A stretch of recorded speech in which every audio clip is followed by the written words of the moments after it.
is brought to you by Kenneth Nugent. From the station that's on your side, this is News 12, First at 5. Next, First at 5, a big court case in South Carolina now rests in a judge's hands. In just a moment, we have the latest information about 3 death row inmates that are suing the state on the death penalty. Also, the day is finally here. Thousands of kids back in the classroom after what seems like a short summer. Columbia County schools and elementary schools in Richmond County starting off the 2022 school year today.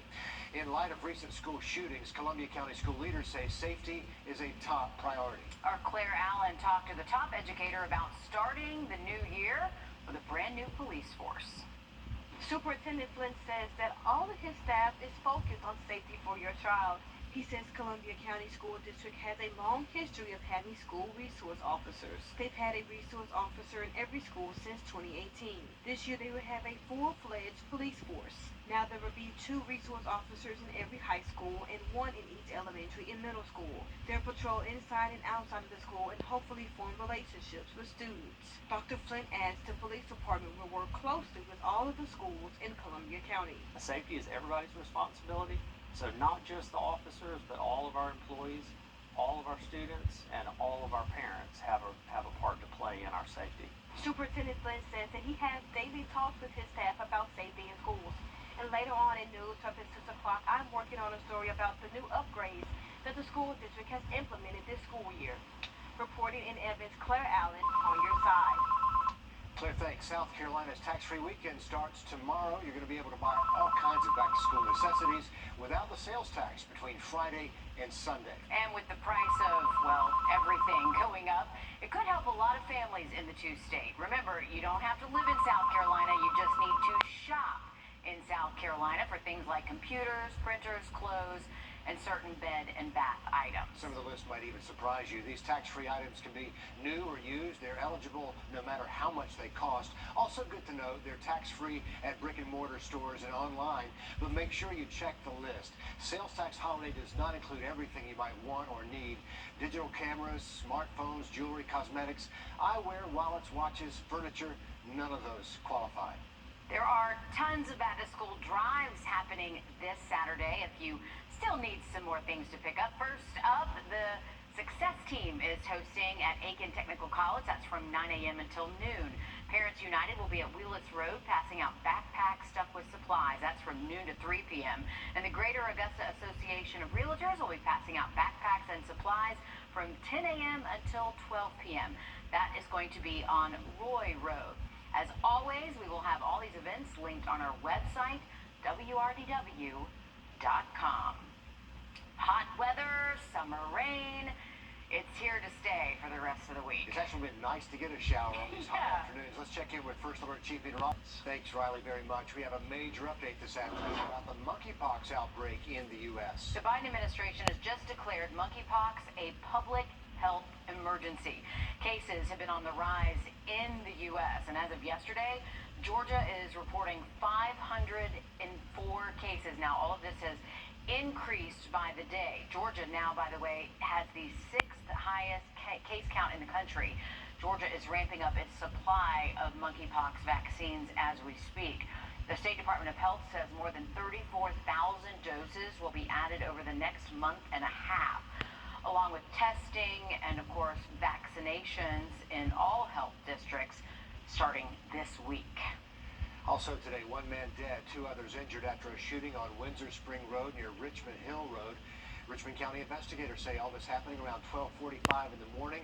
The Richmond County Sheriff's Office says 35-year-old Damian Tanksley and 2 other people were shot at least once at the Get It To Go store. Tanksley died at the hospital, and we're working to learn more about any possible suspects. The future of South Carolina's death penalty now in the hands of a judge. 3 death row inmates suing the state, claiming its current methods of execution, the electric chair, the firing squad, violate the state constitution. Our State House reporter Mary Green has the latest from Richland County, where the 4-day bench trial wrapped up today. And we do want to warn you, some parts of this story might be difficult for you to listen to. South Carolina has not executed anyone since 2011. 34 inmates are on death row right now, and the question at the center of much this week's trial is if the methods of execution that are currently available to them, the firing squad and the electric chair, constitute cruel, unusual, or corporal punishment. Each of the two punishments we consider violates all three of those ideas. That's the dominant claim made this week and in closing arguments by the attorneys representing 3 current death row inmates in asking Judge Jocelyn Newman to rule South Carolina's methods of execution violate the state constitution. They presented 2 days of witness testimony and execution autopsies with photos, which are sealed to the public but available for Judge Newman to review in her decision. The pictures, Your Honor, that you will see are graphic. They contain cooking, burning. You cook and burn people, that is hard to look at. That is what happens. A plaintiff witness testified earlier that people feel that pain when they're shot or electrocuted, and attorneys for the inmates argued that's what makes it cruel. The witnesses for the state testified to the contrary. Plaintiffs claim both means are also unusual, as the firing squad has been used with very little frequency since the Civil War, and no one has been forced to die by electrocution in South Carolina in nearly 30 years. Lawyers for the state rebutted that argument. Their definition of unusual, what is a matter of state constitutional law, prohibited any new method of execution. They cannot have it both ways to say, well, this one hasn't been used frequently, it's not okay, but you're permitted to adopt a new one. The Department of Corrections says it has been unable to obtain the drugs needed to carry out lethal injections. So the state legislature voted last year to bring the firing squad back and make the electric chair the default means of execution. A conscious decision was made to use these particular methods, and that decision reflects society's current standards and thinking on a way to carry out an execution. Judge Jocelyn Newman says she'll deliver a written ruling within the next 30 days as requested by the state Supreme Court. Newman says she has, quote, a little thinking, praying, and figuring out to do, so that ruling won't come immediately. Reporting Columbia, I'm Mary Green. Interesting case, and I'm sure other states are watching this debate in South Carolina. Regardless of the ruling, the non-prevailing side is very likely to appeal this to the South Carolina Supreme Court. We'll be watching.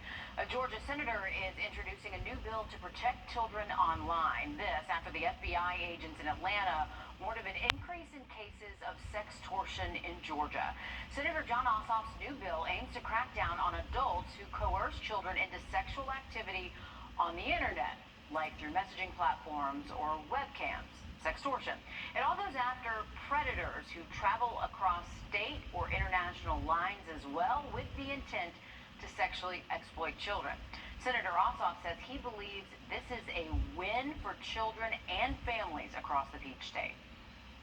I know that the worst nightmare for Georgia parents is that someone manages to attack our children, and that's why I wrote this legislation to strengthen federal law and crack down on anybody who would seek to abuse or exploit children sexually using the internet. According to the International Center for Missing and Exploited Children, someone in the United States is sexually assaulted every minute. So that is 60 people by the end of News 12 First at 5. Of those, stats show more than 6 people will be children. Shepherd Community Blood Center in urgent need today of type O blood. They say a local patient suffered a serious trauma. It is being treated right now, but demands a lot of blood. They're looking for all type O blood donors, and really any other type for that matter. You can walk in or schedule a time at any Shepherd Community Blood Center. Breaking news, we have confirmed a student at Greenbrier High School has been arrested after allegedly bringing a gun to campus on this first day of school, according to the Columbia County Board of Education. School administrators were responding to a report of an unruly student when they apparently found a gun in a backpack. We're told the student was taken in and arrested without incident. A Russian judge has given a verdict for WNBA super